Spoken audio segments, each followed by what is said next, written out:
Akala mo ba, madali lang ang pagdidilig ng gulay? Tutok lang ng hose tapos na. Pero paano kung sabihin ko sa'yo, karamihan sa mga nagtatanim ay paulit-ulit na nagkakamali na siyang dahilan para malunod o matuyuan ang kanilang mga tanim. At higit pa doon, hindi lang sa dami ng tubig nakabase ang tamang pagdilig. Ngayon, tatalakayin natin ang kumpletong gabay sa pagdidilig para sa 7 pangunahing gulay na karaniwan nating tanim sa ating mga hardin. Ito ang mga kamatis, pipino, patatas, siling, repolyo, karot, at sibuyas. Manatili hanggang sa huli at malalaman ninyo ang isang universal na sikreto na magpapabago sa inyong paraan ng pagdidilig habang buhay. Ang pagdidilig ay hindi lang basta pagbibigay ng tubig. Isa itong sining na nakabatay sa pag-unawa sa pangangailangan ng bawat halaman. Kasi bawat gulay ay may sariling ugali, sariling gawi, at syempre, sariling pangangailangan pagdating sa tubig. Kapag nakalimutan natin, yan, parang isinusugal natin ang buong ani. Kaya, alamin na natin kung paano alagaan ng tama ang bawat isa sa ating mga berdeng alaga. Tara na't pag-usapan natin si kamatis, ang hari ng gulay. Mahal ng lahat ang kamatis, pero hindi lahat marunong magdilig ng tama. At meron ditong isang gintong alituntunin na kailangan mong tandaan habang buhay. Huwag na huwag. Narinig mo ba? Huwag na huwag mong didiligan ang dahon ng kamatis. Bakit napakahalaga nito? Dahil ang basang dahon ay bukas na pintuan para sa pinakamatinding kaaway ng kamatis, ang late blight at iba pang sakit na dala ng fungi. Ang mga patak ng tubig na naiwan sa dahon, lalo na sa malamig o maulap na panahon, ay lumilikha ng perpektong kondisyon para dumami ang masasamang spores. Lahat ng tubig ay dapat diretso sa ugat. Ang trabaho mo ay patubigin mismo ang root system na nasa ilalim ng lupa. Gumamit ng watering can na walang sprinkler head o ayusin ang hose sa mahinang agos at itutok ang tubig direkta sa palibot ng puno. Ngayon naman, basagin natin ang isang sikat na maling akala. Maraming hardinero ang nag-iisip. Kapag mas madalas didiligan, mas malaki at mas makatas ang kamatis. Ito ay malaking pagkakamali. Ang madalas at mababaw na pagdilig ay nagpapalaki sa ugat hindi pababa, kundi sa ibabaw lang ng lupa. Ang ganyang halaman ay nagiging mahina, umaasa sa bawat pagdilig mo, at madaling matuyo kahit konting init lang. Ang tamang diskarte, magdilig ng bihira, pero maramihan. Sa karaniwan, 1 o 2 beses lang sa isang linggo, pero siguraduhing basang-basa ang lupa, hanggang 20 o 30 sentimetro ang lalim. Ito ang magtutulak sa ugat na bumaba. Hanapin ang tubig at magpatibay sa tanim para maging malusog. At syempre pa, gumamit lang ng maligamgam na tubig na nakababad sa araw. Ang nagyayelong tubig galing sa balon o gripo ay shock sa maselang ugat ng kamatis. Ngayon, dumako tayo sa kanyang kapitbahay na laging uhaw, ang pipino. Kung ang kamatis ay isang matatag na aristokrata, ang pipino naman ay isang maarte na taga-tropiko na 95% ay tubig. At para sa kanya, ang pagiging palaging basa ang pinakamahalaga. Nakakain ka na ba ng sariwa at magandang pipino pero napakapait naman nito? Kung oo, tandaan mo, hindi yan dahil sa uri ng pipino. Kasalanan yan sa pagdidilig mo. Ang kapaitan ng pipino ay resulta ng stress. Kapag na-stress ang halaman, kahit panandalian lang na matuyuan, nagsisimula itong maglabas ng protective substance, ang cucurbitacin. Ito ang nagbibigay sa bunga ng hindi kaaya-ayang mapait na lasa. Kaya ang pangunahing panuntunan para sa pipino, huwag hayaang matuyo ang lupa. Dapat itong palagiang at pantay-pantay na basa, pero hindi naman maging putik o latian. Sa mainit na panahon, lalo na sa panahon ng aktibong pamumunga, maaaring kailanganin ng pipino ang araw-araw na pagdidilig. At dito, tulad din sa kamatis, may napakahalagang detalye, ang temperatura ng tubig. Takot na takot ang pipino sa malamig na tubig. Ang pagdidilig gamit ang napakalamig na tubig mula sa balon o poso ay direktang daan hindi lang sa kapaitan, kundi pati na rin sa pagkabulok ng ugat at iba pang sakit. Dapat mainit ang tubig, ideal, kasing init ng hangin. Mag-igib lang ng tubig sa bariles sa umaga at sa hapon ay perpekto na ito para sa pagdidilig. Diligin ng dahan-dahan sa paligid ng tangkay, siguraduhing hindi mahuhugasan ng lupa at hindi mabubunyag ang ugat. Gusto na gusto, yan ang pipino. Tandaan, para sa makatas, malutong at matamis na pipino, dalawang bagay lang ang kailangan: regularidad at mainit na tubig. Sunod nating tatalakayin ang patatas, na para bang pangalawang pangunahing pagkain natin. Marami ang nag-iisip na dahil tumutubo ito sa ilalim ng lupa, hindi na kailangan masyadong alalahanin ang pagdidilig. Diligan lang ng ilang beses sa tag-araw, sapat na.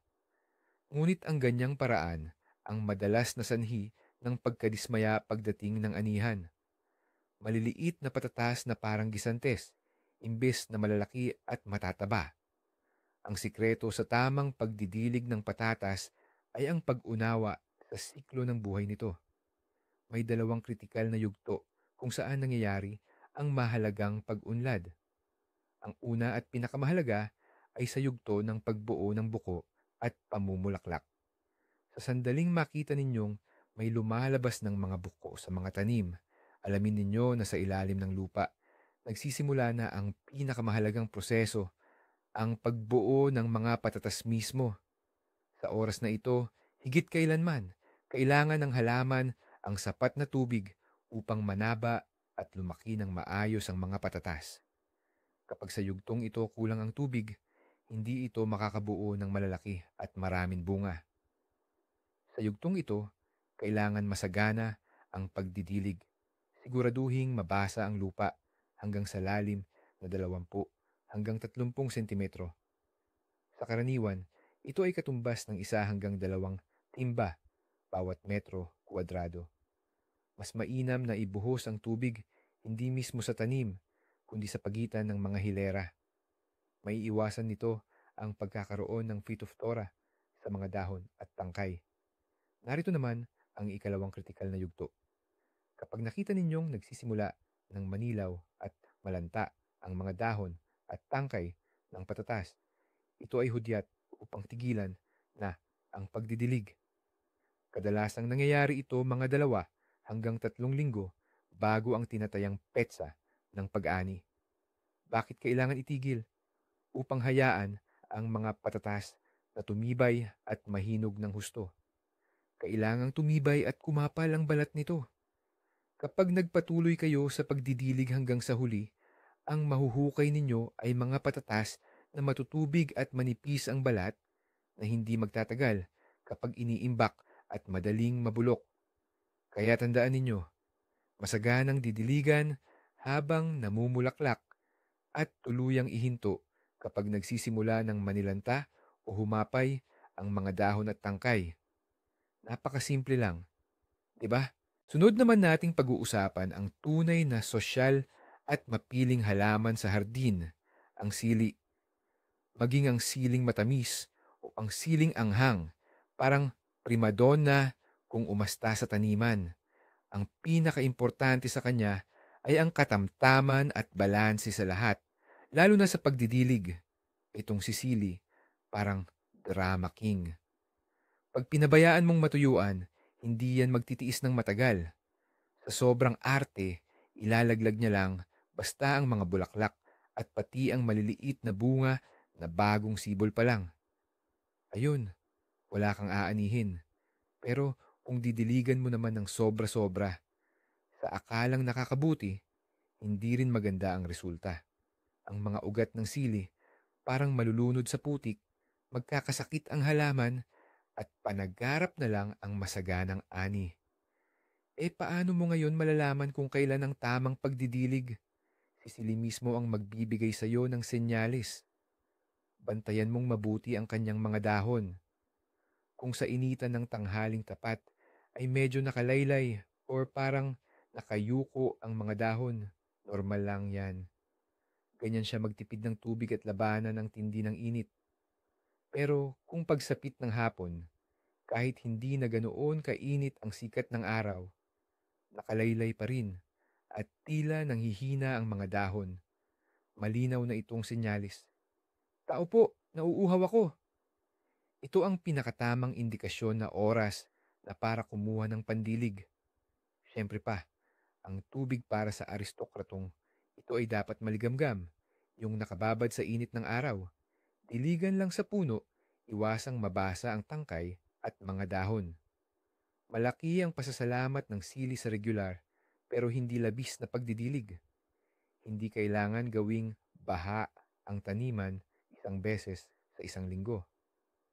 Mas maganda kung madalas pero pakonti-konti lang para manatiling katamtamang basa ang lupa, parang piga na espongha.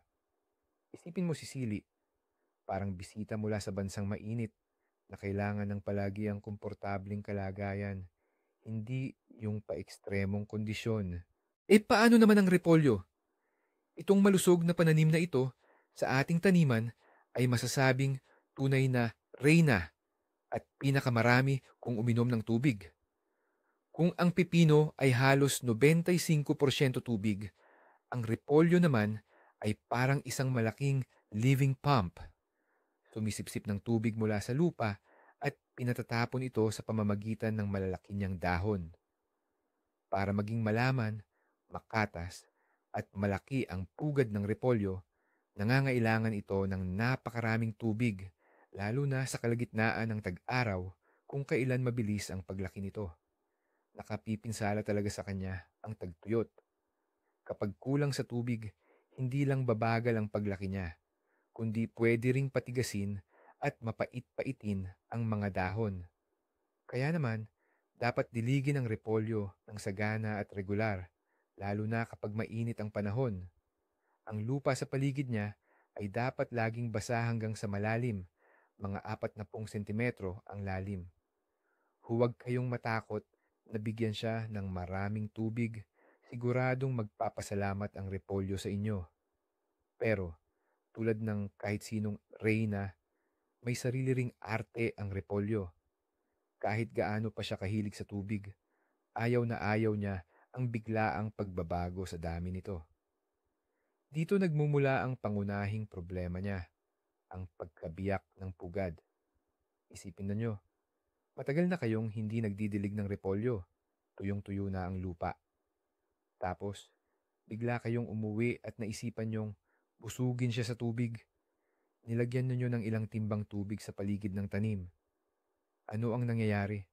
Ang panloob na mga dahon ng pugad dahil sa biglaang pagtanggap ng napakaraming tubig ay mabilis na lalaki.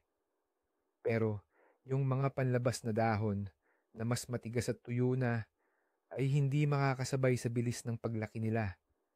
Dahil dito, ang presyon mula sa loob ay bigla na lang sisira o magpapabiyak sa pugad. Para maiwasan yan, diligin ang repolyo ng regular, huwag hayaang matuyong husto ang lupa. Kung nagkatuyot naman talaga, dahan-dahanin ang pagdidilig, magsimula sa kaunting tubig lang. Tandaan, para sa repolyo, mas gusto niya ang laging basa, pero hindi naman sobrang dami, kaysa sa paminsan-minsan pero bigla ang baha. Halina't pag-usapan natin ang tungkol sa karot. Ang halamang ugat na ito ay talagang sa ilalim tumutubo at mahilig sa lalim.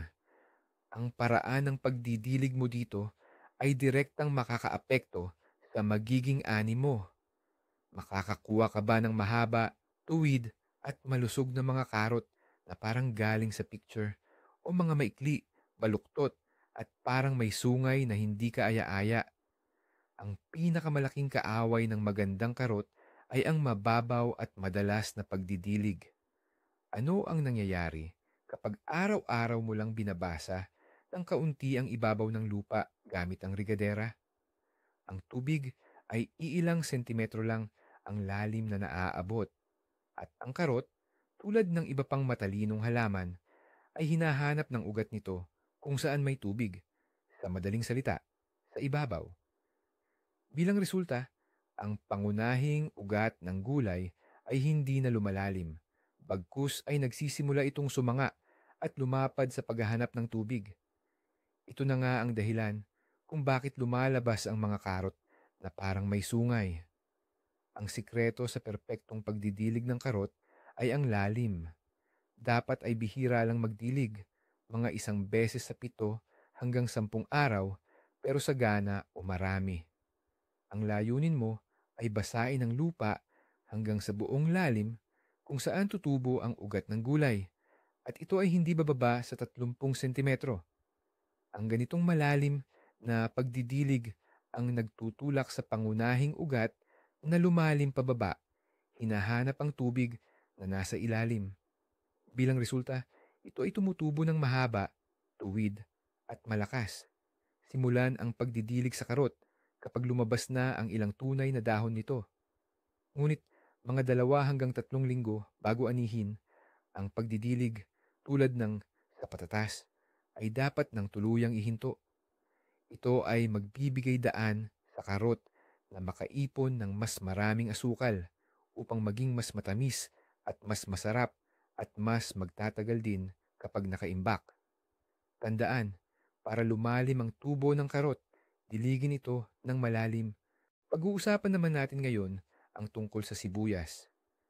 Parang napakasimple lang nito, di ba? Pero kahit sa simpleng sibuyas na mukhang madali alagaan, may sikreto rin pala sa tamang pagdidilig. Dito kasi nakasalalay hindi lang ang laki ng magiging sibuyas, kundi pati na rin kung gaano katagal ito tatagal sa imbakan. Dito, importante talaga ang timing. Ang buhay ng sibuyas ay pwedeng hatiin sa 2 pangunahing yugto o bahagi. Ang unang yugto ay yung panahon kung saan aktibong pinapalaki ng sibuyas ang kanyang mga berdeng dahon o yung sibuyas na mura. Ito yung pinakamahalagang bahagi para sa pagbuo ng malusog at malaking sibuyas sa ilalim. Sa kapal at dami ng mga dahong yan, nakasalalay ang magiging laki ng bombilya sa huli. Kaya sa panahong ito, kailangan ng sibuyas ang maraming tubig. Diligan ito ng regular, mga 1 beses sa 1 linggo, at siguraduhing laging basa-basa ang lupa. Pero hindi naman binabaha. Ito ang panahon ng mabilis na paglaki ng dahon, at ang tubig ang nagsisilbing sustansya nito. Ang ikalawang yugto naman ay yung panahon ng pagbuo at pagpapahinog ng mismong bombilya sa ilalim. Dito na nagsisimula ang pinakamahalagang hakbang para sa matagumpay na pag-iimbak. At sa puntong ito, kailangan na itigil ang pagdidilig. Oo, tuluyan ng tigilan. Kadalasang ginagawa ito mga 3 hanggang 4 na linggo bago ang inaasahang pag-ani. Bakit kailangan yan? Ang tuyong lupa ay nagbibigay ng senyas sa sibuyas. Oras na para maghanda sa pamamahinga. Titigil na ito sa paglaki ng dahon at magsisimula ng buuin ang kaniyang panlabas na balat. Yung makapal, tuyo, at madalas ay kulay gintong balat na nagpoprotekta sa kaniya habang nakaimbak. Kung patuloy kang magdidilig hanggang sa anihan, makakakuha ka ng sibuyas na malabsak o masyadong matubig at hindi ito magtatagal. Mabilis itong mabubulok kapag inimbak. Kaya tandaan ang simpleng patakaran sa pag-aalaga ng sibuyas. Sa unang yugto ng paglaki, bigyan ng sapat na tubig. Sa ikalawang yugto, hayaang matuyo ang lupa at tigilan ang pagdidilig. Ang simpleng sikretong ito ang susi para maging matagumpay ang pag-iimbak ng inyong sibuyas at tumagal ito ng husto. Narinig mo lahat ng yan at baka iniisip mo, naku, paano ko kaya matatandaan lahat ng rules na yan para sa bawat gulay? Relax ka lang. Ito na yung pinakasikreto na pinangako ko. Ang susi sa perpektong pagdidilig ay hindi sa mahigpit na schedule tulad ng Lunes, Miyerkules, Biyernes. Nasa tatlong simpleng prinsipyo yan. Una, ang oras. Palaging magdilig ng maaga sa umaga, madaling araw. Sa ganyan, maaabot ng tubig ang ugat bago pa uminit ang araw at matutuyo naman ang dahon sa sikat. Kapag sa hapon o gabi ka nagdilig, nagiging pabor yan sa pagkalat ng sakit na dala ng fungi. Pangalawa, ang paraan. Kalimutan mo na yung pagwiwisik mula sa ibabaw. Ibuhos mo ang tubig ng dahan-dahan at diretso mismo sa ugat. Sa ganitong paraan, didiretso sa ugat ang sustansya ng tubig imbes na mamasa-masa lang sa ibabaw na magiging sanhi pa ng sakit at pagdami ng damo. At pangatlo, ang pinakamahalaga, ang lalim. Mas maganda ng minsan sa loob ng ilang araw ka magdilig, pero sagana at malalim, kaysa araw-araw konti lang. Ang mababaw na pagdidilig kasi, pinipilit niyang lumaki pataas ang ugat para hanapin ang tubig, kaya humihina at nagiging palaasa ang halaman. Ang goal mo talaga ay palakihin ang ugat pababa, palalim. At ang pinakamagandang gamit mo para dito, laging nasa iyo. Ang daliri mo, isalpak mo lang sa lupa malapit sa halaman mo. Mga 5 to 7 sentimetro ang lalim. Kung tuyo doon, oras na para magdilig. Kung mamasa-masa naman, okay pa ang halaman mo. Ganun kasimple. Walang komplikadong computations. Ikaw lang at ang halaman mo. Sana makatulong itong simpleng gabay para makapagtubo ka ng napakagandang ani. Salamat sa panunood hanggang dulo. Kung naging kapaki-pakinabang ang video na ito, paki-like at mag-subscribe sa channel para hindi mo mapalampas ang mga bagong payo. Ngayon, may tanong ako sa iyo. Anong gulay sa inyong bakuran ang pinakamahirap alagaan pagdating sa pagdidilig? Ibahagi ang inyong karanasan at mga sikreto sa comment section.